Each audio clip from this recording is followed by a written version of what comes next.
बिस्मिल्लाहिर्रहमानिर्रहीम। अस्सलामु अलैकुम वरहमतुल्लाहि वबरकातुहू। मैं अपने तमाम मुअज़्ज़िज़ हम सफ़र साथियों को, अपने पीर भाइयों, अपने मुरीदों, अपने शागिर्दों और जो लोग मेरे साथ इस रूहानी सफ़र में शामिल हैं, उन तमाम लोगों को अपने ख़ानवादे में, अपने सलासिल में, अपने यूट्यूब चैनल पर, इंस्टाग्राम पर, फेसबुक पर और अपनी वेबसाइट www.drabdulwajidshazli.com पर खुशामदीद कहता हूँ और उम्मीद करता हूँ कि आप तमाम लोग खैरियत से होंगे। आपके मसाइल और उनका हल यकीनन हमारी टाइमिंग पाकिस्तानी टाइम के मुताबिक शाम 7 बजे से 8 बजे तक है, लेकिन आज हम 2 घंटे लेट हो चुके हैं। अल्हम्दुलिल्लाह आज चाँद की 24 तारीख़ थी और चाँद की 24 तारीख़ की नियाज़ और फ़ातिहा और महफ़िल का अहतमाम मेरे अपने क्लिनिक पर होता है और अल्हम्दुलिल्लाह तकरीबन 13 से 14 साल मुझे ये महफ़िल करते हुए हो गए हैं और अल्हम्दुलिल्लाह हर महीने की चाँद की 24 तारीख़ हमारे यहाँ हमारे दादा मियाँ हज़रत नबी रज़ा शाह साहब, जिनका ताल्लुक़ हिंदुस्तान के शहर लखनऊ से है, हिंदुस्तान में आपकी वजह से सिलसिला अबुल उलाई बहुत तेज़ी से फैला। आज जितने भी अबुल उलाई आपको नज़र आते हैं वो तमाम के तमाम हमारे दादा मियाँ हज़रत नबी रज़ा शाह साहब की मरून मिन्नत है। तो यकीनन आज के दिन, आज के वीडियो में, आज के नशिश में आपकी भी बरकतें शामिल होंगी, क्योंकि मुझे दिली तौर पर, अपने बातनी तौर पर हमारे दादा मियाँ हज़रत नबी रज़ा शाह साहब से मुझे बहुत फैज़ है। आपकी मोहब्बत, यूँ तो तमाम ही बुज़ुर्गान दीन की मोहब्बत है, लेकिन कहते हैं ना कि किसी न किसी की मोहब्बत गलबा करती है। तो यहाँ तक कि मियाँ हुज़ूर ने, मेरे पीर व मुर्शिद ने मुझे ख़ुद हुक्म दिया था कि तुम दादा मियाँ हज़रत नबी रज़ा शाह साहब की फ़ातिहा का एहतमाम अपने क्लिनिक पर किया करो। तो आज अल्हम्दुलिल्लाह मैं उस महफ़िल से भी फ़ारिग हो चुका हूँ। तो मैंने सोचा कि आज का दिन हमारा ज़ाया ना जाए, तो अगर हम देर से भी अगर हम अपनी मंज़िल की जानिब लौटते हैं तो उसमें कोई कबाहत नहीं। तो यकीनन आज के लिए, आज का जो टॉपिक है आपका, जो मैंने सेलेक्ट किया है, यकीनन आप आज शाज़लिया ख़ानदान के बारे में जानेंगे। उस ख़ानदान के बारे में जानेंगे कि जिनकी निस्बत से मैं अपने नाम के आगे लगाता हूँ शाज़ली, यानी कि डॉक्टर अब्दुल वाजिद शाज़ली। मैं अपने नाम के आगे जो शाज़ली जो लफ्ज़ इस्तेमाल करता हूँ, आज मैं उस शाज़ली की हकीकत आपसे बयान करूँगा कि शाज़ली हम किस निस्बत से लगाते हैं और शाज़लिया ख़ानदान किन बुज़ुर्ग का ख़ानदान है और शाज़लिया ख़ानदान हम तक कैसे पहुँचा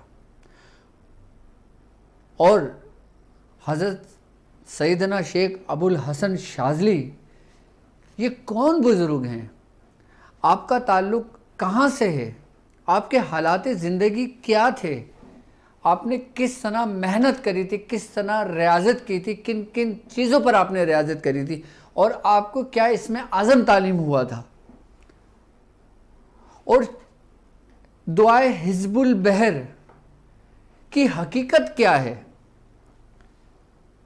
और दुआए हिज़्बुल बहर शाज़लिया ख़ानदान में हज़रत शेख अबुल हसन शाज़ली को किस मकाम पर दी गई थी और आपको किसने तालीम की थी, और फिर उस दुआ की क्या क्या बरकतें थीं जो इसका फैज़ तमाम खानवादे में बहुत तेज़ी से फैला, और इस ख़ानदान में, ख़ानदान शाज़लिया में किस खानवादे से फैज़ आया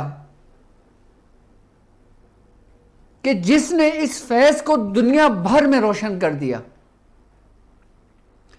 और हिज़्बुल बहर की क्या कमालात हैं, हिज़्बुल बहर की क्या फ़यूज़ात हैं, और हिज़्बुल बहर की क्या बरकतें हैं, और हिज़्बुल बहर की ज़कात सफ़र ही के महीने में क्यों अदा की जाती है, और सफ़र के महीने की क्या हकीकत है, सफ़र के महीने की क्या अहमियत है, और दुआए हिज़्बुल बहर से सफ़र के महीने का क्या ताल्लुक़ है, और दुआए हिज़्बुल बहर सफ़र की 6, 7 और 8 को क्यों की जाती है,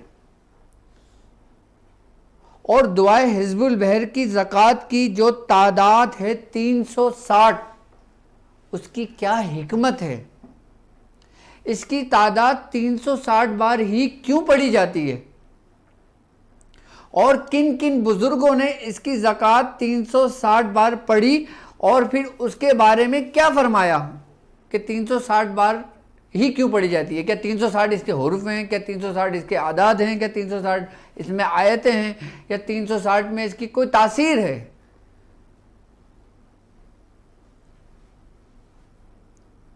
आज हम शाज़लिया ख़ानदान के बारे में जानेंगे, आज हम दुआए हिज़्बुल बहर के बारे में जानेंगे, और आज हम दुआए हिज़्बुल बहर के बारे में और हज़रत सैयदना शेख अबुल हसन शाज़ली रहमतुल्लाह अलैह के बारे में आपको वो कुछ बताएंगे जो ना तो आपको किसी किताबों में मिलेगा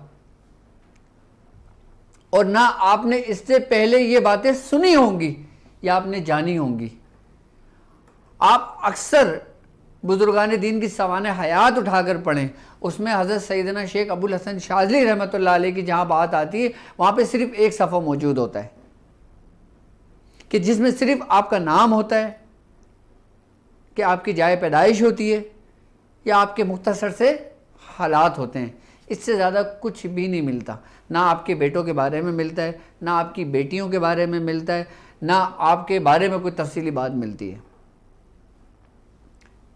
यकीनन जो कुछ किताबों में नहीं है, जो कुछ आप लोगों ने किताबों से नहीं मिला आप लोगों को, फिर में वो कौन सी बात है ऐसी जो हज़रत सैयदना शेख अबुल हसन शाज़ली से मंसूब है, वो मैं आपको बताऊंगा। यकीनन एक सवाल पैदा होगा आपके दिल और दिमाग में कि ये क्या हकीकत बयान कर रहे हैं डॉक्टर साहब, जो हमने आज से पहले कभी भी नहीं सुनी दुआए हिज़्बुल बहर के बारे में और शाज़लिया ख़ानदान के बारे में। सबसे पहले मैं आपको ये बताना चाहूँगा कि आज मैं जो कुछ आपको बताने वाला हूँ वो बाकायदा तौर पे मैंने मियाँ हुजूर की इजाज़त से ख़ुद मैंने लिखा, मैंने कलम बंद किया अपनी बयाज़ में, अपनी डायरी में। और ये बात जो मैं आपको बताना चाहता हूँ, जो आपको बताना चाह रहा हूँ, ये हमारे कुछ मखसूस पीर भाई हैं जो इस बात के बारे में जानते हैं और शायद वो भी ये वीडियो देखें, वो इसकी हकीकत से आशना है, क्योंकि उन्होंने मियाँ हुजूर की वो सोहबत, वो निशिस्त ली है।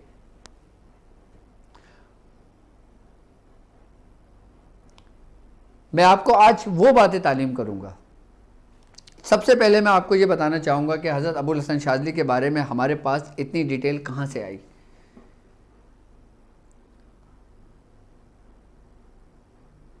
ये बात सन 2006 की बात है, आई थिंक 2006 की बात है।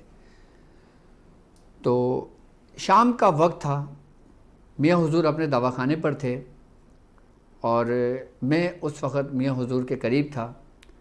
तो एक शख्स कुछ कपड़े में ढक कर लेकर आता है और मुझसे पूछता है कि मुझे हकीम साहब से मिलना है।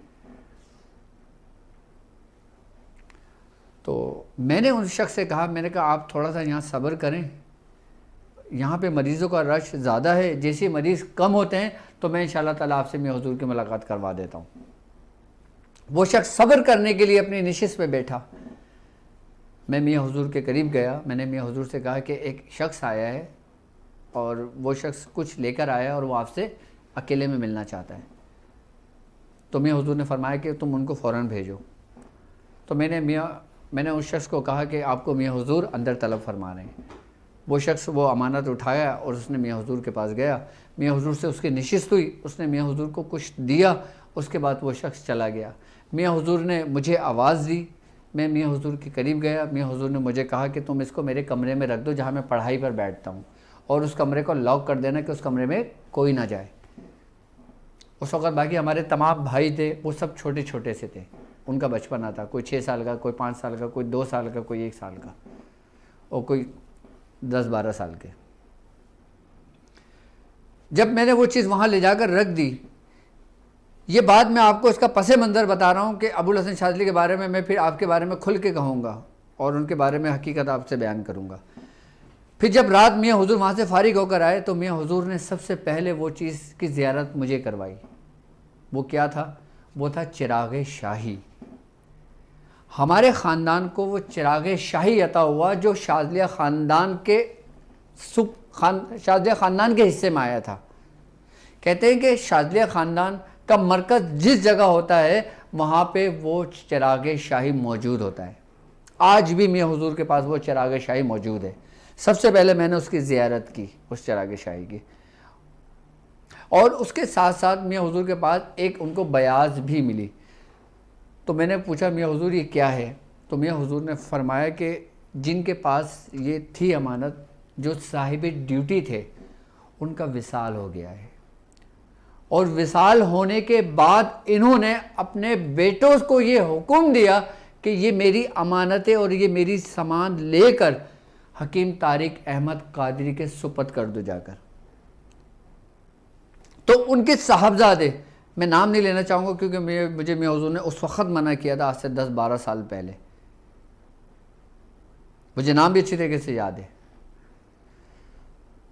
तो तुम मेरी अमानत सूफ़ी हकीम तारिक अहमद कादरी दामा बरकातुन आलिया को दे दो जाकर। तो मियाँ हुज़ूर को जब ये पहुंचा, ये मिला, फिर मियाँ हुज़ूर ने वो बयाज़ भी मुझे दिखाई कि जिसमें उनके मुशाहिदात लिखे हुए थे। अच्छा, ये वो बयाज़ थी कि जब एक दफ़ा एक नशिस्त चल रही थी जुमे वाले दिन महफ़िल में, तो उसमें बहुत बड़े बड़े उलमाए कराम मौजूद थे, मियाँ हुज़ूर के खुलफाए मौजूद थे, जो आज भी ज़िंदा हैं, आज भी मौजूद हैं।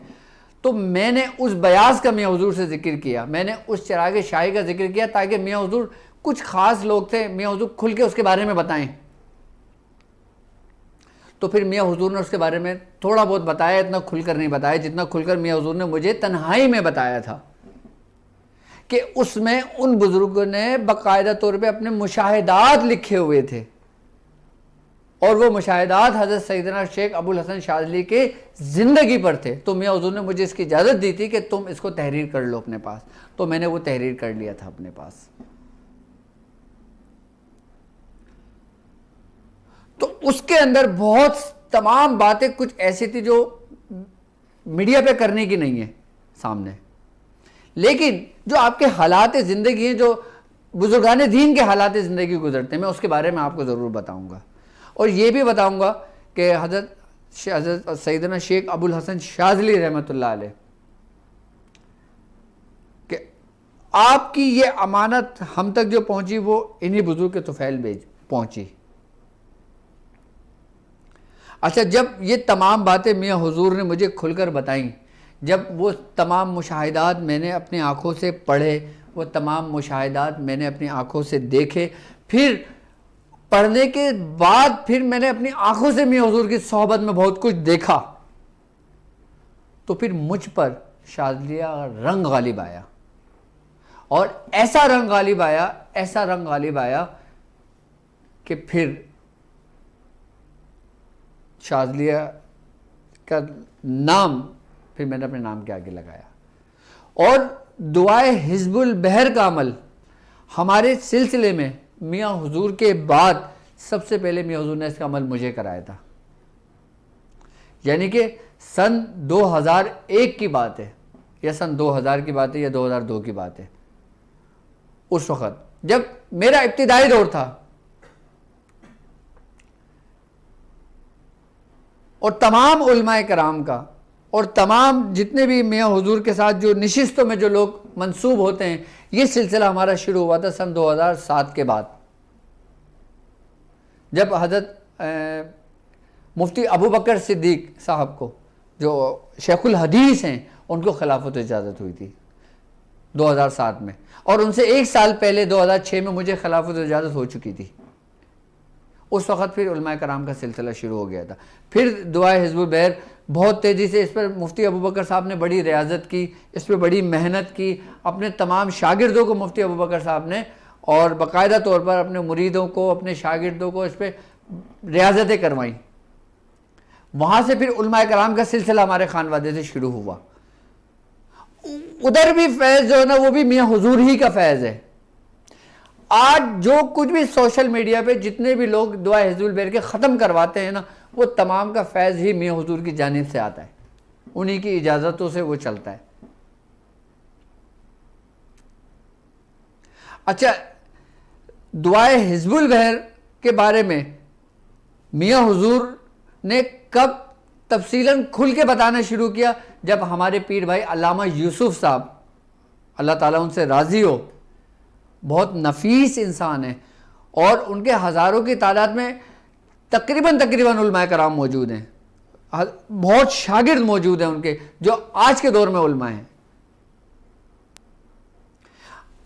मुफ्ती अबू बकर साहब और अल्लामा यूसुफ साहब ये हज पर गए थे, वहाँ पे उनको बुज़ुर्गों से, बाकायदा शाज़लिया ख़ानदान के बुज़ुर्गों से मुलाकात हुई थी। उन्होंने इनको हिज़्बुल बहर की इजाज़त दी थी और खिलाफत इजाज़त दी थी।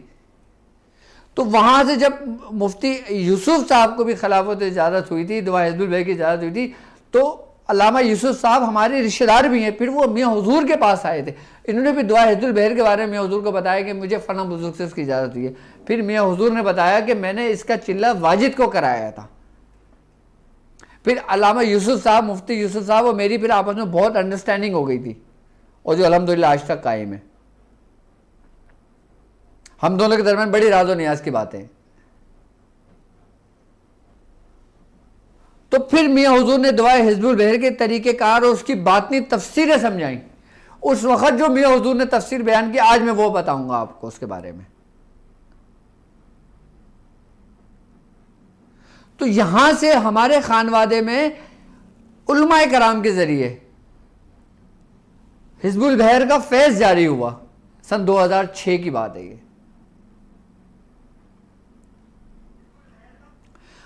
अब हम अपने सिलसिले का, अपने प्रोग्राम का आगाज़ करते हैं कि शाज़लिया ख़ानदान जो है, ये हज़रत सैयदना शेख अबुल हसन अली बिन अब्दुल्ला बिन अब्दुल जब्बार शाज़ली रहमतुल्लाह अलैह से है। आपका असल नाम जो था वो अली बिन अब्दुल्ला था, और आपकी जो कुनियत थी वो अबुल हसन थी। आप हसनी सैयद हैं, आप हसनी सैयद हैं, और आपकी जो पैदाइश थी वो गमारा का एक गांव था शाज़ला के नाम से, कि जिससे आप मंसूब हुआ शाज़ली सिलसिला, यानी कि अफ्रीका का एक गांव था शाज़ला। अच्छा, इसमें कुछ इख्तिलाफ ये है कि कुछ उलमाए कराम ये कहते हैं कि आपकी जो पैदाइश थी वो 571 हिजरी थी, और कुछ कहते हैं कि वो 591 यानी कि 591 हिजरी थी। इसमें थोड़ा सा इख्तिलाफ पाया जाता है। अच्छा, अगर अबुल हसन शाज़ली रहमतुल्लाह अलैह की अगर बात की जाए, तो आपके जो पहले पीर व मुर्शिद जो थे ना, वो हज़रत शेख अबुल इस्लाम इब्ने मशीश रहमतुल्लाह अलैह थे।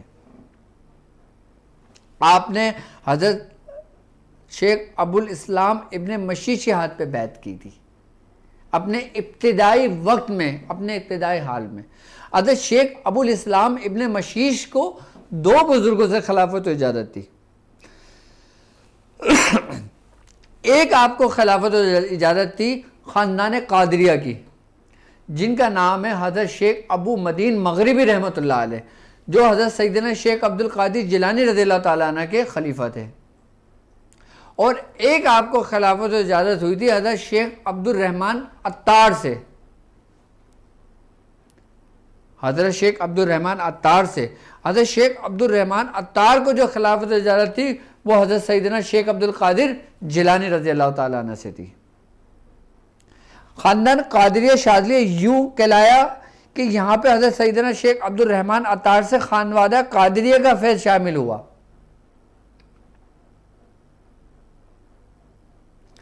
और हज़रत सैयदना शेख अबुल हसन शाज़िली रहमतुल्लाह अलैह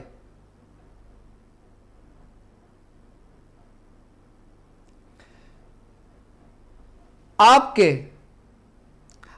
10 बेटे थे। आपने 2 शादियां की थी हज़रत सैयदना शेख अबुल हसन शाज़िली ने। आपके 10 बेटे थे और एक आपकी बेटी थी।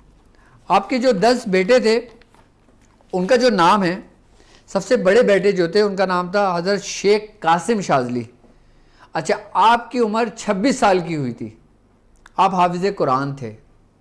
ये अबुल हसन शाज़िली के पहले बेटे हैं। उसके बाद हज़रत शेख जलील शाज़िली थे। उसके बाद हज़रत शेख सुल्तान शाज़िली थे। अच्छा, ये सुल्तान शाज़िली ये वो बेटे थे आपके कि जिनका मज़ार आपके करीब ही है हज़रत शेख अबुल हसन शाज़िली के, मराकश में ये आपका मज़ार बना हुआ है। अच्छा, आपको कुफार ने शहीद किया था, किसको? हज़रत शेख सुल्तान शाज़िली को। उसके बाद आपके बेटे हैं हज़रत शेख जब्बार शाज़िली। उसके बाद आपके बेटे हैं हज़रत शेख बिलाल शाज़िली। उसके बाद आपके बेटे हैं हज़रत शेख फुरकान शाज़िली। और उसके बाद आपके बेटे हैं हज़रत ज़ुबैर शाज़िली।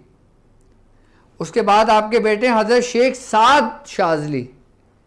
उसके बाद आपके बेटे हज़रत उसामा शाज़िली। अच्छा, इनके बारे में ये है कि जो हज़रत उसामा बिन शाज़िली जो थे ना, आपका जो मज़ार है ना वो सिंध में है, शहर दादू में आपका शहर, वहाँ आपका मज़ार है इस वक्त। किसका? हज़रत उसामा शाज़िली का। हज़रत अबुल हसन शाज़िली के औलादों में से आपके 10 बेटे थे और एक बेटी थी जिनका नाम फातिमा था। अच्छा, शेख अबुल हसन शाज़िली जो बुजुर्ग थे ना, आप नाबीना हो गए थे।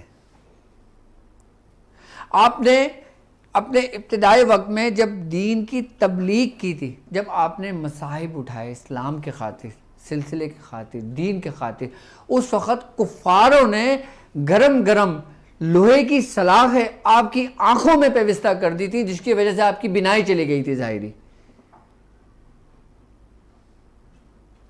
आप पर कुफ़ार ने इतना तशद्दुद किया, इतना जुल्म आप पे किया कि आपकी आंखों की बिनाई भी चली गई थी, यहां तक कि आपकी जुबान तक में सुराख कर दिए गए थे हज़रत शेख अबुल हसन शाज़िली की। लेकिन उसके बावजूद भी आपकी ज़ात अल्लाह की तरफ थी। और यहां तक के कुफ़ार जब आप पे जुल्म किया करते थे हज़रत सैयदना शेख अबुल हसन शाज़िली पर, कि गरम गरम अंगारे आपकी जुबान मुबारक पर रख दिया करते थे। यह आपका इब्तिदाई वक्त की बात है, आपके इब्तिदाई हाल की बात बता रहा हूं मैं आपकी, हज़रत सैयदना शेख अबुल हसन शाज़िली की। इस कदर आप पे जुल्म ढाए गए थे, आपके ऊपर इतनी आजमाइश थी अल्लाह की तरफ से। लेकिन अबुल हसन शाज़िली के बारे में कि आपको सरकार दो आलम सल्लल्लाहु अलैहि वसल्लम ने हस्बुनल्लाहु व निअमल वकील ये तालीम किया था, जो आप इसको बाकायदा तौर पर पढ़ा करते थे। आपने इस कसरत में पढ़ा करते थे, इतनी कसरत में पढ़ा करते थे, आप फरमाते थे कि ये शाज़िलिया ख़ानदान का इसमें आज़म है, हस्बुनल्लाहु व निअमल वकील। आप इसके साहिब बुजुर्ग गुजरे, साहिब दावात बुजुर्ग गुजरे आप, हजरत सैयदना शेख अबुल हसन शाज़ली। आपने अपने इब्तिदाई हालत इतनी सख्त तकलीफ और परेशानी में उठाया, उसके बाद जब और आपके ऊपर ऐसा वक्त आता था जब आप कुफार से आपको निजात मिली, तो आपके बस ये समझ लें कि आपके बारे में ये कि आप मुख्तलिफ औकात में फाकों से रहा करते थे। एक दफ़ा का जिक्र है कि आपके दिल में ये ख्याल आया कि एक घोड़े की नस्ल के बारे में, कि एक घोड़े की नस्ल है जिसको राजी कहते हैं। ये एक छोटे कद का घोड़ा होता है और ये जब हिनखिनाता है ना तो उसमें लब्बैक की आवाज़ निकलती है। ये एक आला नस्ल का घोड़ा था। उस वक़्त जब आपके ये हालत थी कि घर में फाके थे, आपके दिल में ख्याल गुजरा था कि काश मेरे पास भी घोड़ा होता, नस्ल का घोड़े की ख्वाहिश आपके दिल में हुई थी। फिर फरमाते हैं कि आपको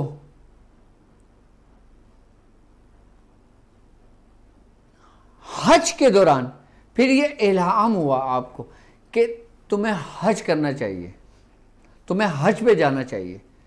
उस वक़्त हज का मौसम महीना करीब आने वाला था।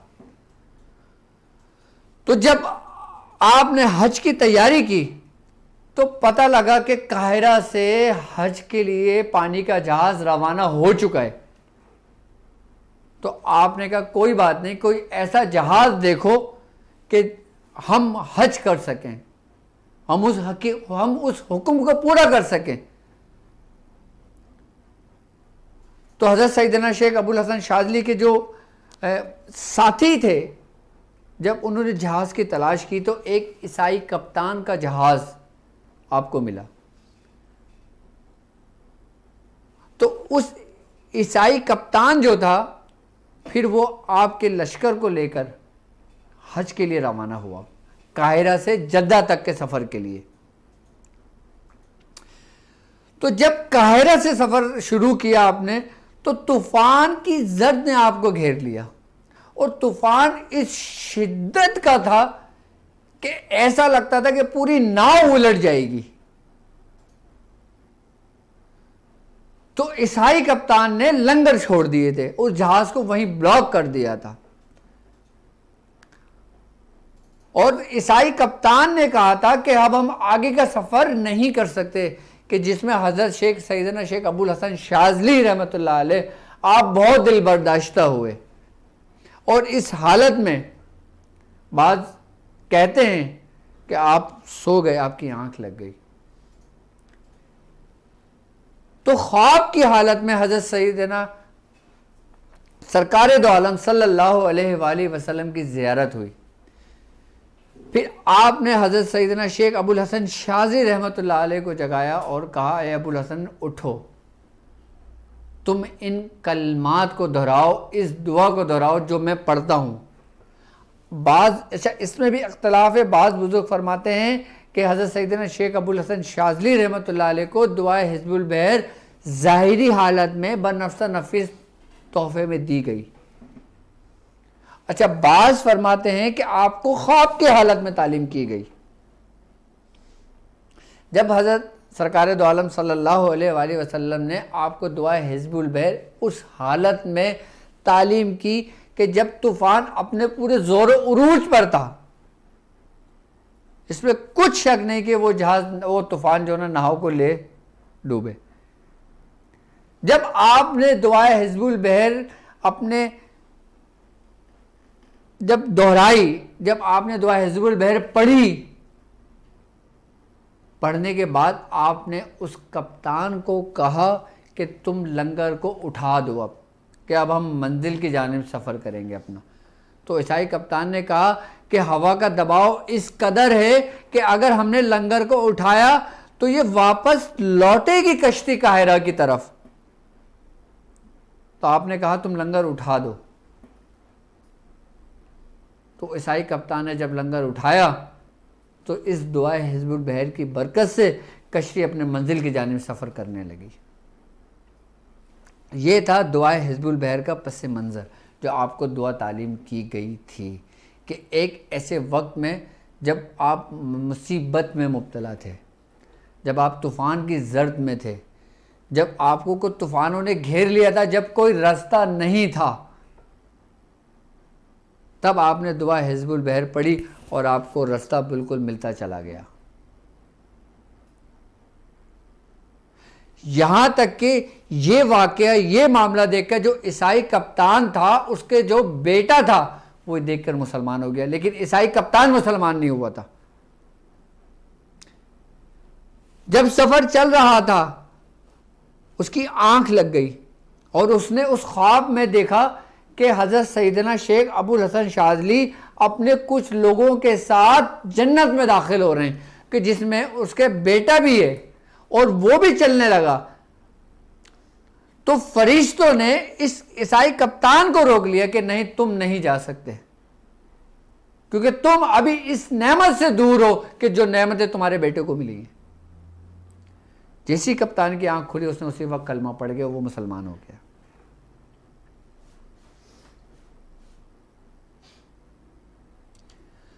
दुआए हिज़्बुल बहर के बारे में है कि इस दुआ के अंदर एक ऐसा इसमें आज़म मौजूद है कि अगर एक दफा पढ़ ली जाए,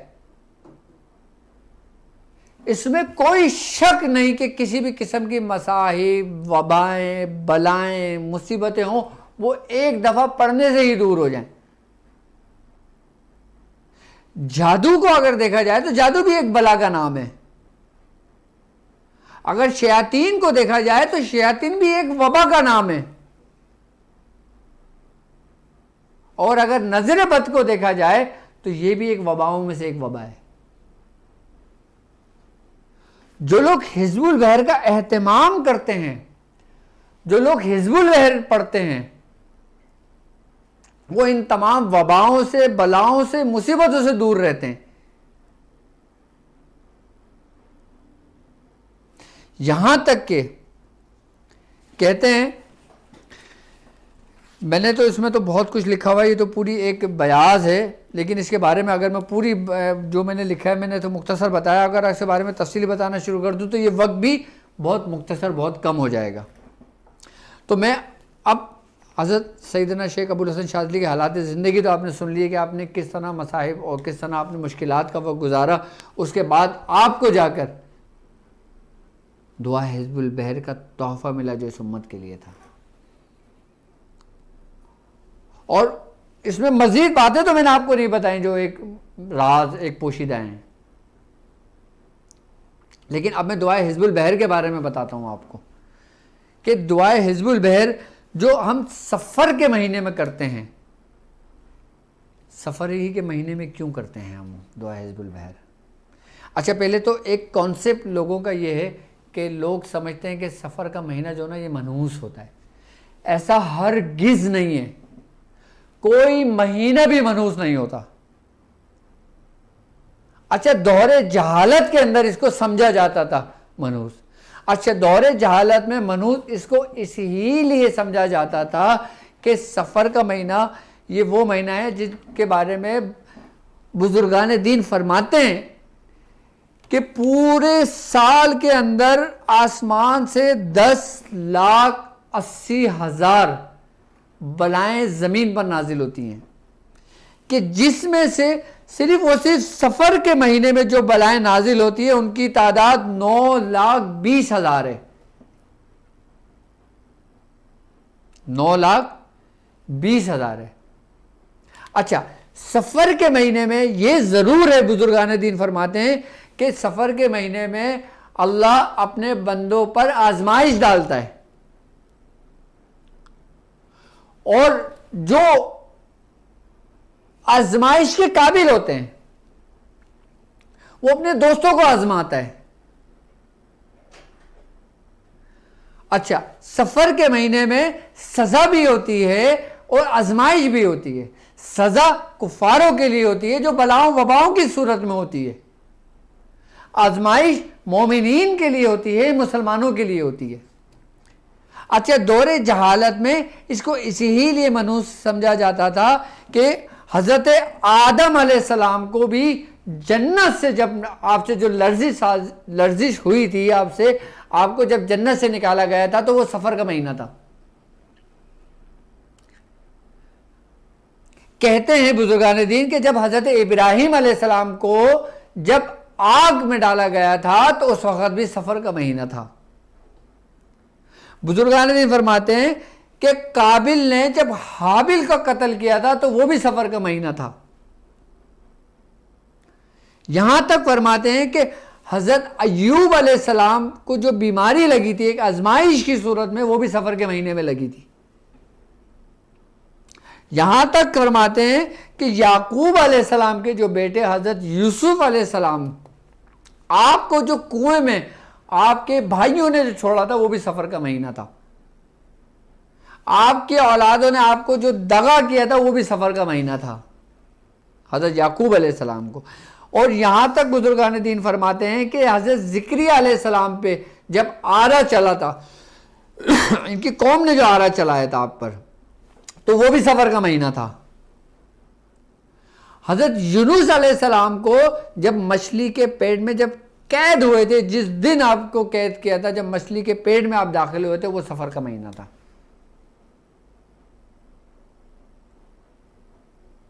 तो सफर के महीने के अंदर आजमाइशें बढ़ा दी जाती हैं, इसलिए कि जो जितना बर्दाश्त कर सकता है, जितना सब्र कर सकता है, जितना शुक्र कर सकता है, फिर उसके लिए अल्लाह रब्बुल इज़्ज़त अपने पास से नेमतों के दरवाज़ों को खोल देता है। तो सफ़र के महीने के अंदर जो लोग हिज़्बुल बहर का एहतमाम करते हैं, जो लोग सूरह मुज़म्मिल शरीफ के ख़त्म का एहतमाम करते हैं, वो इन्हीं वबाओं से, बलाओं से महफूज रहने के लिए ही करते हैं।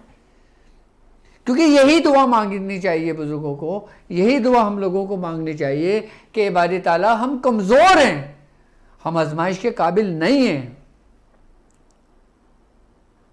हम पर रहम फरमा, हम पे करम फरमा। फिर हम ये दुआएं पढ़ते हैं और इनके वसीले से वो वबाएं, वो बलाएं फिर हमसे दूर हो जाती है। यानी कि मोमिनीन के ऊपर अगर ये सूरत में नाजिल हो रही है तो वो उनके लिए एक आजमाइश का समा बन जाती है। और यही बलाएं, यही वबाएं कुफार पर या उन लोगों पर जो अल्लाह की याद से गाफिल होते हैं। अच्छा, ये वबाएं, ये बलाएं भी आप लोगों के लिए इसलिए नाजिल की जाती हैं कि जो लोग अल्लाह की याद से तगाफुल बरतते हैं, अल्लाह ताला उस पर शैतान मुसल्लत कर देता है। ये कुरान का मफहूम है कि जो शख्स हमारी याद से तगाफुल बरतता है, हम उस पर शैतान मुसल्लत कर देते हैं, वो गोया उसके साथ साथ रहता है।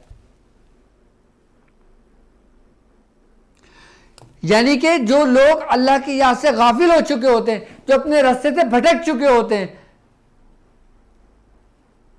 तो फिर इस महीने के अंदर खासकर, वैसे तो 12 महीनों में आजमाइश होती है, वबाएं बलाएं नाजिल होती हैं ज़मीन पर, लेकिन इस महीने के अंदर ज़्यादा नाजिल होती हैं, कसीर तादाद में नाजिल होती हैं कि जो लोग अल्लाह की याद से गाफिल होते हैं उनको ये पूरी तरीके से जकड़ लेती हैं, और जो लोग अल्लाह रब्बुल इज़्ज़त के करीब होते हैं वो इससे महफूज रहते हैं। और जो तुम्हारी तरह हमारे जैसे लोग होते हैं, कभी जिक्र कर लिया, कभी गाफिल हो गए, कभी नमाज पढ़ ली, कभी छोड़ दी, कभी कर लिया, कभी छोड़ दिया, तो फिर ऐसे लोगों पर, हम लोगों पर फिर आजमाइश आ जाती है। तो उस आजमाइश से बचने के लिए, उस वबाओं से बलाओं से महफूज रहने के लिए फिर ख़त्म शरीफ पढ़ाया जाता है। क्योंकि दुआए हिज़्बुल बहर उस वक्त नाजिल हुई कि जब तमाम के तमाम लोग उस जब जहाज में मौजूद थे, तब मुसीबत में थे, मसाइब में थे, जब उनको कोई दूसरा जरिया नज़र नहीं आया। और इस दुआ की ये ख़ास बात है दुआ हिज़्बुल बहर की, कि ये अपने पढ़ने वाले को कभी भी तन्हा नहीं छोड़ती, कभी भी तन्हा नहीं छोड़ती। यहाँ तक कि इस दुआ के बारे में ये है कि ये मरने के बाद भी दुआ हिज़्बुल बहर काम आती है इनके औलादों के। जो शख्स ये चाहता हो कि उसके रिज़्क़ में कुशादगी हो, वो एक मरतबा दुआ हिज़्बुल बहर पढ़ लिया करे। अच्छा, इसको दुआए असर भी कहा जाता है। दुआए हिज़्बुल बहर के कई नाम हैं। इसको दुआए असर भी कहते हैं। दुआए असर इसलिए कहते हैं कि असर की नमाज के बाद जो शख्स एक मरतबा पढ़ता है और पूरे साल पढ़ता है तो वो समझ लें कि इसका आमिल हो जाता है। जिस शख्स को मैंने दुआए हिज़्बुल बहर की इजाज़त दी है, उसको समझाया है, वो कभी मुझे किसी का मोहताज और परेशान हाल नहीं मिला। दुआए हिज़्बुल बहर बड़ी ज़रूर है, लेकिन बहुत मुकम्मल और जामे दुआ है। ये आपके तमाम मसाइल का हल है, क्योंकि इसमें अल्लाह रब्बुल इज़्ज़त का जलाल भी मौजूद है, इसमें जमाल भी मौजूद है, इसमें हर वो नूर मौजूद है कि जो इंसान की ज़रूरतों को पूरा करता है, इंसान को एक दायरा हिसार में ले लेता है और एक ऐसे हिसार में ले जाता है, एक ऐसे किले में ले जाता है कि जिससे इंसान तमाम शयातीन से, तमाम वबाओं से, तमाम बीमारियों से, तमाम बलाओं से इंसान महफूज हो जाता है। दुआ हिज़्बुल बहर का पढ़ने वाला। दुआ हिज़्बुल बहर के कमालात अगर आपने देखना है, दुआ हिज़्बुल बहर की बरकतें आपने देखना हो, जब कोई काम आप इरादा करें शुरू करने का और आपको लगे कि यार अब मुझे इसमें कोई वसाइल नज़र नहीं आ रहे कि मैं आगे इसमें तरक्की करूँगा, आप एक दफ़ा दुआ हिज़्बुल बहर उसी नियत से पढ़ना शुरू कर दें। ये बात मैं 100% दावे से कह सकता हूँ कि उसकी गैबी मदद इतनी होगी कि उसके जहन वहाँ तक नहीं जा सकेगा। यहाँ तक कि जो बे औलाद हों और जो अपनी हद उम्र को क्रॉस कर गए हों, जिनको ये लगता हो कि अब मेरी उम्र इतनी हो गई कि क्या अब भी मेरी कोई औलाद हो सकती है, वो उस औलाद की नीयत से एक दफ़ा हिज़्बुल बहर पढ़ना शुरू कर दे रोज़। इस दुआ की बरकतों से मैंने अगर 1000 लोगों को औलाद के लिए बताई गई होगी ना, तो अल्हम्दुलिल्लाह अल्लाह रब्बुल इज़्ज़त ने इस दुआ की बरकत से उनको औलादों से नवाजा। यानी कि आप वो काम देखो जो नामुमकिन हो। जब आप किसी एक ऐसे स्टेज पर आ जाओ कि जहां पे कोई रास्ता ना हो, तमाम दरवाजे बंद हो आपके लिए, आप एक दफ़ा हिज़्बुल बहर शरीफ पढ़ लो। और उसका मामूल ये नहीं कि एक दफ़ा पढ़ ली बस जी डॉक्टर साहब ने तो एक दफ़ा बोला था उसके बाद छोड़ दी, नहीं, उसका मामूल बना लो अपना। क्योंकि एक दफ़ा दुआ हिज़्बुल बहर पढ़ने में आपको 5 से 10 मिनट लगेंगे और 24 घंटों में से अगर आप 10 मिनट को दे देंगे, ये 10 मिनट आपके 24 घंटों पर गालिब आ जाएंगे। जिन लोगों की औलादे नाफरमान है, जिन लोगों की औलादे नाफरमान है, वो हिज़्बुल बहर अपने मामूल में रख कर, अच्छा अमल कर, मैं अमल की बात नहीं कर रहा अभी, मैं ज़कात की बात नहीं कर रहा अभी, मैं नॉर्मल पढ़ने की बात कर रहा हूं अभी, जो आम लोगों के लिए। अब आम बंदा तो उसकी ज़कात अदा नहीं कर सकता, तो क्या जब वो ज़कात अदा नहीं कर सकता तो इससे फैज़ नहीं उठाएगा? क्या वो इसकी बरकतें हासिल नहीं करेगा? क्या वो इसकी रहमतों से दूर रहेगा? क्या वो इसकी फयूज़ात से दूर रहेगा? सबसे पहले दुआ हिज़्बुल बहर के अंदर ऐसी तासीर है, ये अपने अंदर उन लोगों को खींचती है जिन लोगों में ये दर्द देखती है, तड़प देखती है, तलब देखती है, मायूसी देखती है, नाउमीदी देखती है। ये अपनी तरफ उन लोगों को खींच लेती है। फिर जब आप हिज़्बुल बहर एक दफा पढ़ते हैं ना, ये आपके अंदर समा जाती है। क्योंकि इस दुआ में दो बरकतें शामिल हैं। एक वो जो सरकार दो आलम सल्लल्लाहु अलैहि वसल्लम के मुंह मुबारक से निकले हुए अल्फाज, उसकी रूहानियत है, वो नूर है जो आपसे मुंतकिल हुआ हज़रत सैयदना शेख अबुल हसन शाज़िली रहमतुल्लाह अलैह में। जो लोग अपने कारोबारी मामलात में परेशान हो, बिजनेस के मामलात में परेशान हो, अपने घरेलू मामलात में परेशान हो, मोहताजगी हो, उनके ऊपर कर्जा पहाड़ों के मानिंद चढ़ा हो,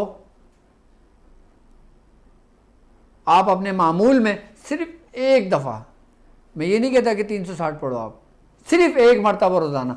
लेकिन ये एक मरतबा रोज़ाना आपने इतने पाबंदी के साथ पढ़ना है कि दुनिया इधर से उधर हो जाए, आपका दूसरा दिन बीच का ज़ाया ना हो। फिर आप हिज़्बुल बहर के कमालात देखें। ये तो थी इसकी बरकत है जो हिज़्बुल बहर की रूहानियत खींचती है। यहां तक के हज़रत सैयदना शेख अबुल हसन शाज़ली रहमतुल्लाह अलैह फरमाते हैं कि सरकार दो आलम सल्लल्लाहु अलैहि वसल्लम ने जो तोहफा हिज़्बुल बहर की सूरत में मुझे अता किया, अगर मेरे दौर में हज़रत सैयदना शेख अब्दुल कादिर जिलानी रज़ी अल्लाह ताला ना होते तो वो भी इसका अदब और एहतराम करते। ये बाकायदा तौर पे आपके अल्फाज मौजूद हैं।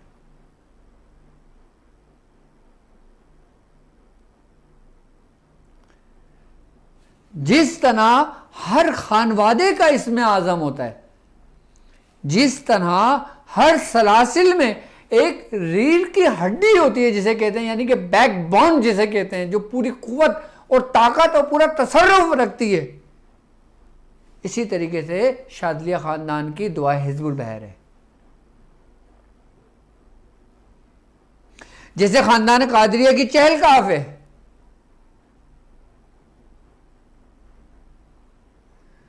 कि जैसे शाज़लिया ख़ानदान की दुआ हिज़्बुल बहर है, जैसे सौरवर्दिया ख़ानदान की सूरह मुज़म्मिल शरीफ है।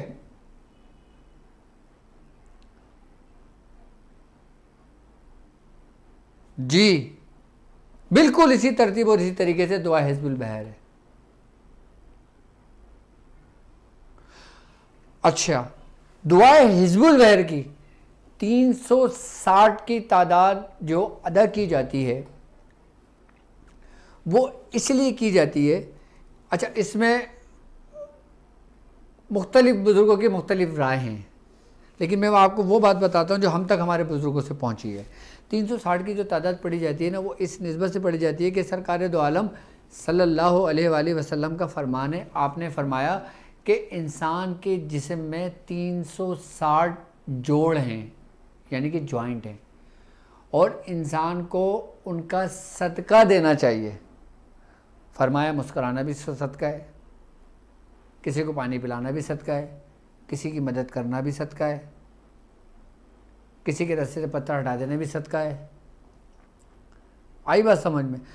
तो दुआए हिज़्बुल बहर, अब यही 360 की जो तादाद है, ये समझ लें कि इंसान के अंदर के जो जॉइंट होते हैं ना, ये उसका एक एक करके तमाम आज़ाओं के एक तरीके से देखा जाए तो सदका भी हो जाता है, और फिर इसकी रूहानियत को इकट्ठा होकर एक नूर की सूरत इख्तियार करके इंसान के कल्ब में जारी हो जाता है।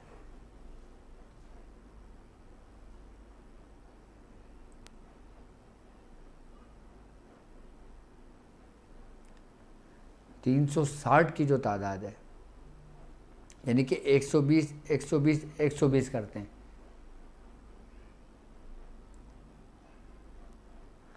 अब हमारे अंदर ये जो 360 जो पॉइंट हैं, इसका अगर हम मेडिकल व्यू से अगर हम देखते हैं तो इसका कनेक्शन एक ना एक दूसरे से जुड़ा हुआ है, जिस तरीके से जंजीर की कड़ी एक दूसरे से जुड़ी हुई है। और इन तमाम 360 की जो कड़ियां हैं, इसका जो मेन हिस्सा है वो आपके दिमाग से कनेक्ट करता है,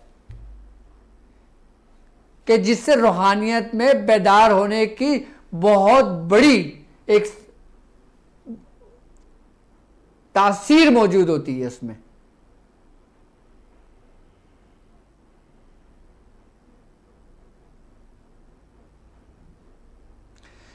इंसान जो है ना, अगर इसकी हकीकत अगर बयान की जाए ना, तो ये एक पूरा एक अजूबा है, इसको कोई भी नहीं समझ सकता।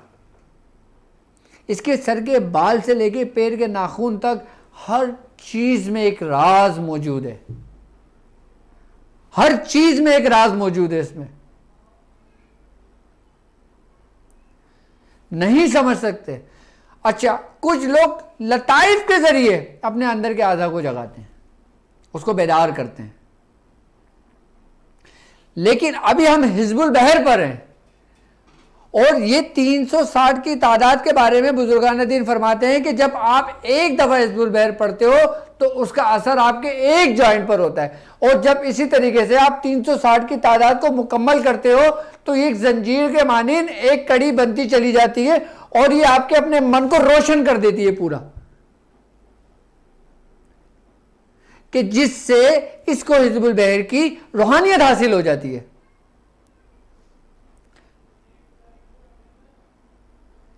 तीन 360 की जो तादाद है, अगर इसकी कैलकुलेशन की जाए तो इसमें भी 9 ही का हिस्सा बनेगा, और 9 के हिस्से की अगर बात की जाती है तो इल्मुल अदद में 9 का हिस्सा ही बादशाह होता है।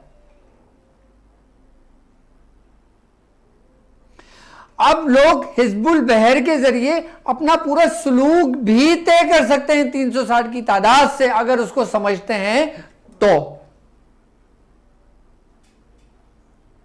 अगर आपने 360 की तादाद को मुकम्मल करना है इस हिजबुल बहर की सफर के महीने में, तो बेहतर है फिर कभी भी कर लो, उसको समझने की क्या जरूरत है।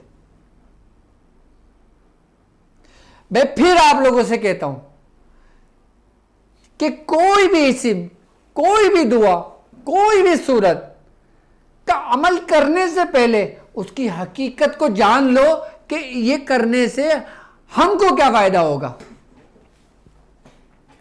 जब तुम्हें आज तक कोई फायदा नहीं हुआ, तुम दूसरों को फायदा कैसे पहुंचाओगे। दूसरों को फायदा इंसान उसी वक्त उसी सेंस में पहुंचाता है ना कि जब उसको खुद को फायदा होता है।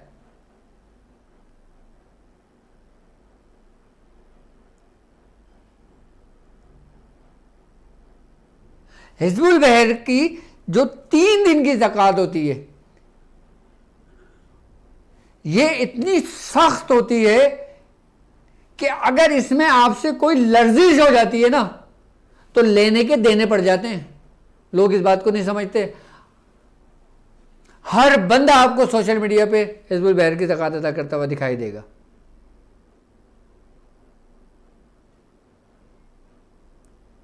मियां हुजूर इसके बारे में फरमाते हैं,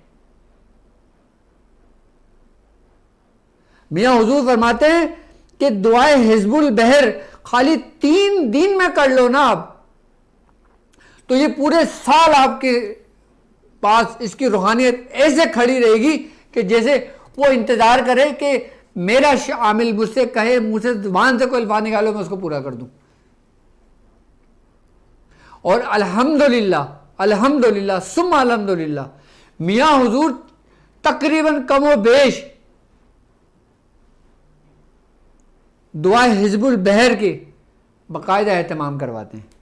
और अल्हम्दुलिल्लाह अब हमारी अपने मरकज़ी खानका तारिक जहांगीरी जो मियां हुजूर की है, मियां हुजूर से मंसूब है, अब अल्हम्दुलिल्लाह उसका इब्तिदा हो गया। तो मियां हुजूर ने बाकायदा ऐलान किया है कि मैं खुद उनकी ज़ेरे निगरानी में होऊंगा, मैं खुद उन पे तवज्जो करूंगा। मेरी ज़ेरी निगरानी में मेरे साथ मेरे मुरीदीन, मेरे खलीफा, जो लोग करना चाहते हैं वो आएँ, उस खानका में बैठ के करें अमल। और आप लोगों को तो खुश नसीब हो कि आपका शेख आपको बुला रहा है। आप खुश नसीब हो, एक ऐसी रोशनी में आप बैठोगे कि जिसकी रोशनी पूरी दुनिया भर में फैल रही है, लेकिन आपके अंदर अंधेरा है, आप गाफिल हो।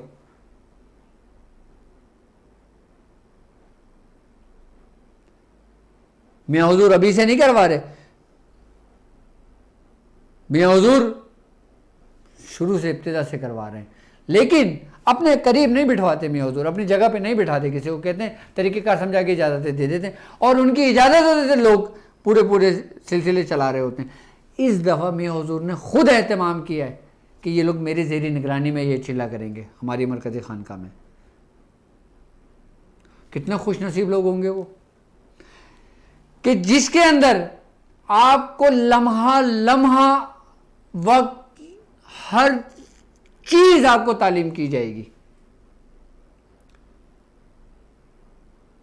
सिर्फ दुआ हिजबुल बहरी नहीं, इसकी तरबियत भी की जाएगी आपकी। सफ़र के महीने में, 6, 7, 8। क्यों? क्योंकि मियाँ हुजूर भी दुआ हिज़्बुल बहर के साहिब दावत बुज़ुर्गों में से हैं। मियाँ हुजूर अगर किसी को इजाज़त भी दे देना तो भी उसका काम हो जाए।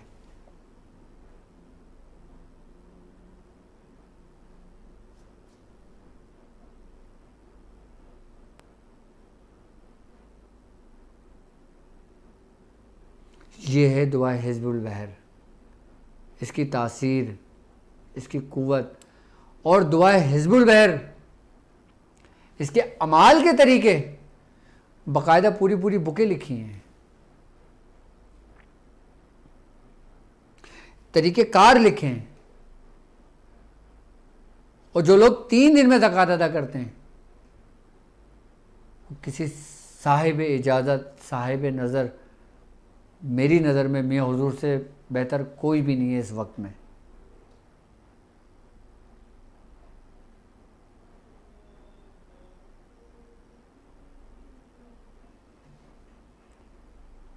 और जिस दिन दुआ हिज़्बुल बहर की रूहानियत आप पर खुल गई, जिस दिन इसकी हकीकत आप पर खुल गई, जिस दिन इसकी मार्फत को आपने जान लिया, उस वक़्त आपकी ज़ुबान बंद हो जाएगी। उस वक़्त जो इंसान की आंखें देखती है ना, फिर वो दुनिया से गाफिल हो जाती हैं। ऐसे अमल नहीं करना कि आपका वक्त भी ज़ाया हो और हासिल भी कुछ ना हो।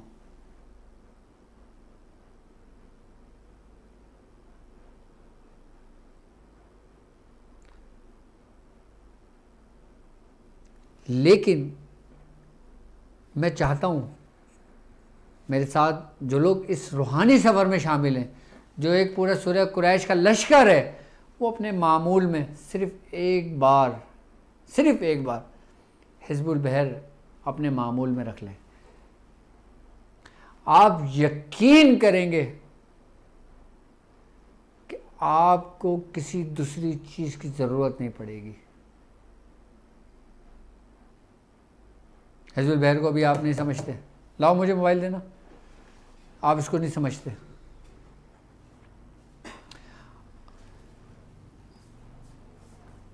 तो ये तो, और सफ़र के महीने में कुछ लोग सूरह मुज़म्मिल का भी ख़त्म करवाते हैं, कुछ लोग हिज़्बुल बहर का ख़त्म करवाते हैं। अच्छा, सूरह मुज़म्मिल शरीफ का ख़त्म करवाने का तरीक़ाकार भी ये होता है कि आप अपने घर में चाहें तो आपके घर वाले सब मिलकर कर लें, और अगर घर वाले नहीं हैं तो आप ख़ुद पूरे महीने में कर लें। अगर आप ख़ुद नहीं करते तो बाहर से अपने रिश्तेदारों का अहबाब को जमा कर लें। आप 360 की तादाद सूरह मुज़म्मिल शरीफ अपने घर में पढ़वा लें। अच्छा, कुछ 360 बार पढ़ते हैं, कुछ 363 मरतबा पढ़ते हैं, और कुछ 365 मरतबा पढ़ते हैं। ये 3 तादादें हैं जो सूरह मुज़म्मिल की पढ़ी जाती हैं। अच्छा, अब सफ़र के महीने के अंदर 360 की तादाद जो पढ़ी जाती है वो इसी वजह से पढ़ी जाती है। इसका तरीक़ेकार ये होता है कि इसमें जो ना, आपने कोई चने होते हैं ना, काले चने जो होते हैं, आपने जो ना वो गिन के 363 निकाल लें। अगर 360 करना चाहते हैं तो 360 निकाल लें, 363 पढ़ना चाहते हैं तो 363 निकाल लें, 365 पढ़ना चाहते हैं तो 365 निकाल लें। आप गिनकर काले चने या सफ़ेद चने जो भी हों, आप 360 गिनकर निकाल लें। ठीक है, हर चने पर आप एक एक बार सूरह मुज़म्मिल शरीफ पढ़ लें। अच्छा, वो चने या तो आपके घर वाले आपस में ख़ुद पढ़ लें तो वो सबसे बेहतर है, वो सबसे बेहतर है, ख़ुद कर लें। उसके बाद पढ़ने के बाद आप अपने लिए दुआ करें, और जिस मकसद के लिए पढ़ना है उसके लिए दुआ करें। आई बात समझ में? उसके बाद आपने वो चने उठाकर अपने समंदर में मछलियों को डलवा दें। समंदर नहीं है, आप दरिया में, नहर में डलवा दें। और अगर ऐसी जगह भी नहीं है तो आप उस चनों को बनाएं, उसको कुछ भी बना लें, उसका पुलाव बना लें, चावल डाल के बना लें या सालन बना लें, फिर वो घर वाले इस्तेमाल कर लें। ये सदका नहीं है, ये इस नियत से पढ़ना है कि जो लोग जिस मसाइब और जिस मुश्किलात में हैं, और आप लोग चाहते हैं कि अल्लाह रब्बुल इज़्ज़त आपको हासिदों के हसद से महफूज रखे, दुश्मनों के शर से महफूज रखे, जादू जैसे मूज़ी अमराज से महफूज रखे, शयातीन जैसे मूज़ी वबाओं से महफूज रखे, बलाओं से महफूज रखे। आप लोग सफ़र के महीने में सूरह मुज़म्मिल को लाजमी 360 बार पढ़ लें। ये बाकायदा तौर पे ख़ुद मियाँ हुजूर के घराने का तरीक़ेकार और मेरे घर का ये तरीक़ेकार रहा है। मैं ख़ुद, मेरी वाइफ, मैं बाकायदा तौर पे इसको एहतमाम करने को कहता हूँ कि वो 360 की तादाद इसको मुकम्मल कर लें। वो अल्हम्दुलिल्लाह कुरान हाफिज़ है, तो वो 3 दिन के अंदर पूरा कर लेती हैं। फिर उसकी बरकतें आपको, आपके आने वाली नस्लों को मिलती हैं उसकी। फिर दुआएं, अरे कितना टाइम हो गया? बहुत टाइम हो गया हम लोगों को। अच्छा, तो आपके मसाइल और उनका हल का आज का हमारा ट्रांसमिशन था। तो अब मैं सवालात तो नहीं लूँगा आपके, लेकिन बस ये है कि अच्छा हाँ, अब इंशाअल्लाह ताला हिकमत का नूर कोर्स मैंने लॉन्च किया है। अभी उसकी रजिस्ट्रेशन नहीं हुई है, ठीक है। मुझ तक लोगों की शिकायत आई है कि आपने रजिस्ट्रेशन लेने शुरू कर दी। इंशाअल्लाह ताला हम आजकल में उसकी रजिस्ट्रेशन ऑन कर देंगे। अच्छा, हिकमत के नूर कोर्स के अंदर हम क्या सीखेंगे मैं आपको बताता हूँ। हिकमत के नूर कोर्स में हम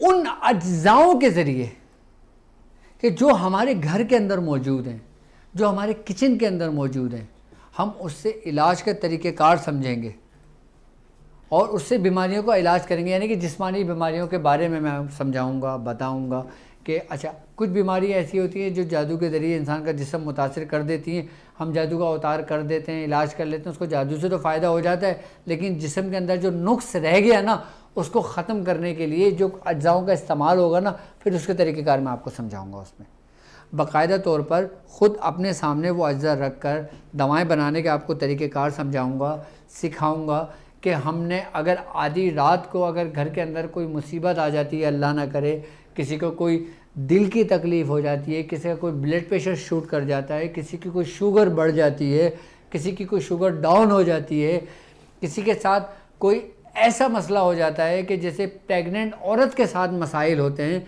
तो इंशाअल्लाह ताला वो अपनी किचन में जाकर कुछ अज्जा निकाल कर उसका इलाज कर सकती है। एक तो हम ये सीखेंगे, और दूसरा हम ये सीखेंगे इसमें कि वो कौन सी ऐसी जड़ी बूटियां हैं, वो कौन से ऐसे पौधे हैं, वो कौन से ऐसे तुख़ुम हैं कि जिनका ताल्लुक़ गैबी दुनिया से है, यानी कि एक ऐसी दुनिया से है जो हमारी नज़रों से ओझल है। यानी कि वो कौन से अज्जा ऐसे हैं कि जिनको जलाने से जादू ख़त्म होता है, पढ़ाई तो दूर की बात है, जिनके खाली अज्जाओं को जमा करके धुनी दे लेने से घर से शयातीन ज़ाहिल हो जाते हैं। वो चीज़ें भी मैं आपको सिखाऊंगा इसमें ही। उन जड़ी बूटियों के बारे में भी मैं आपको बताऊंगा, उसका इंग्लिश नाम भी, उर्दू नाम भी, हिंदी नाम भी, बंगला नाम भी,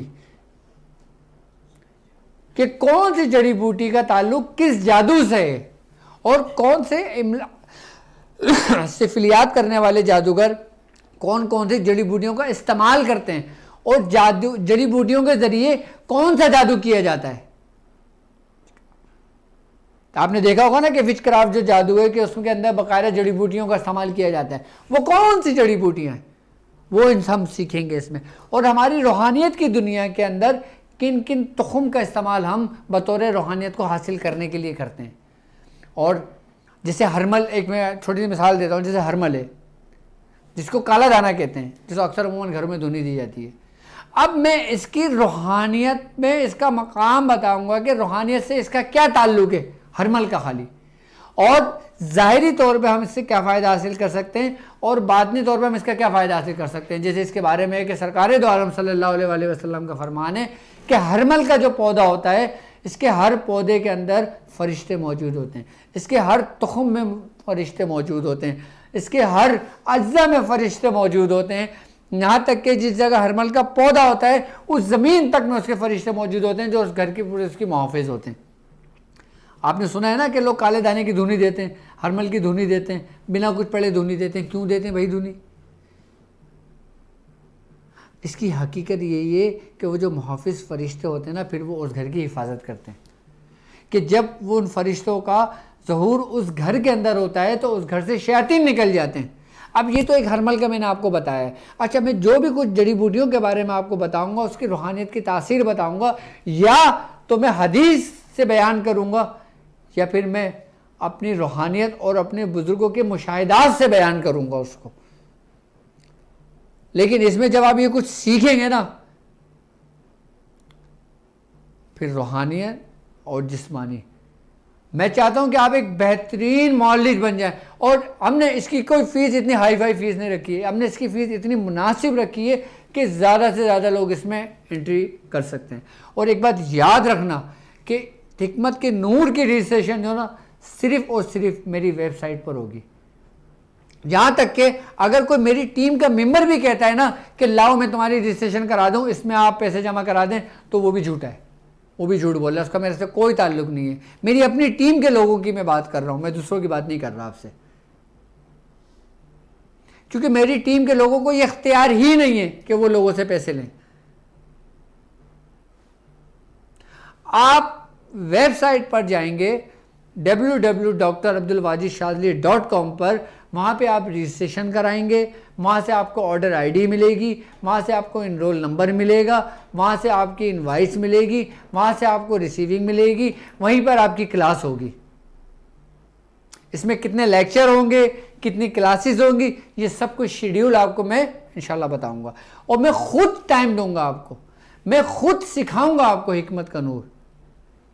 इसमें खुशबुओं का भी जिक्र आएगा, इसमें बखूरात का भी जिक्र आएगा, इसमें जड़ी बूटियों का भी जिक्र आएगा। एक जड़ी बूटी हम खाकर अपना इलाज करते हैं, एक जड़ी बूटी हम जलाकर इसका इस्तेमाल करते हैं फ़ायदे के लिए। मैंने आपसे वादा लिया था कि मैं हर वो कुछ आपको सिखाऊंगा जो मैंने अपने बुजुर्गों से सीखा। और याद रखिएगा, इस फीस के जो भी पैसे जमा हो रहे हैं वो सब एक पूल में जमा हो रहे हैं। उसके लिए आपके लिए एक बेहतरीन दर्सगाह तामीर होगी। ये मैं अपनी जाती उसके लिए इस्तेमाल हरगिज नहीं करता। ये मामला मेरा और मेरे रब का मामला है, क्योंकि मेरी अपने ज़ाती मामलात के लिए, मेरे अपने ज़ाती खराजात के लिए अल्हम्दुलिल्लाह मेरा अपना क्लिनिक 20 साल से मेरा क्लिनिक चल रहा है। 15 साल से तो मैं बफर जोन में बैठ रहा हूं, और उससे पहले मैं मियाँ हुजूर के साथ बैठा करता था। यहां तक कि हफ्ता और मंगल मेरा दिन होता था, मियाँ हुजूर उस दिन नहीं बैठते थे, उस दिन मैं बैठ के मरीजों को देखा करता था। आज से 20 साल पहले मियाँ हुजूर ने तो मुझे अपनी सीट पे बिठाकर सिखाया है। होगा कोई बाप से ज्यादा मोहब्बत रखने वाला शख्स? हरगिज नहीं हो सकता। तो आपके लिए एक ऐसी दर्सगाह बनेगी जहां पे आपको तमाम सहूलतें मैसर होंगी।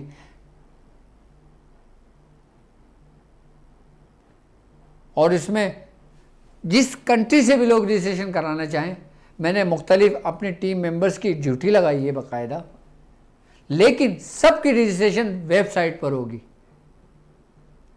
आप अपनी फीस वेबसाइट पे जाके पे करते हैं। Website www.drabdulwajidshazli.com। Live chat on है। आप लाइव चैट पे हमारे जो वहाँ पे नुमाइंदे मौजूद हैं,